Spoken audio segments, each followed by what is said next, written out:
अनिल देशमुख यांना सुद्धा अश्रू अनावर झाले। तर हसन मुश्रीफ अक्षरशः धाय मोकलून रडतात, त्यांना शोक अनावर होतोय।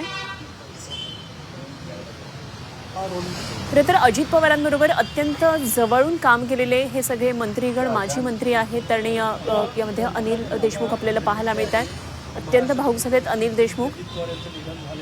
तर प्रतिक्रिया व्यक्त करायला लावण्यासाठी सुद्धा आज शब्द नाहीयेत। अजूनही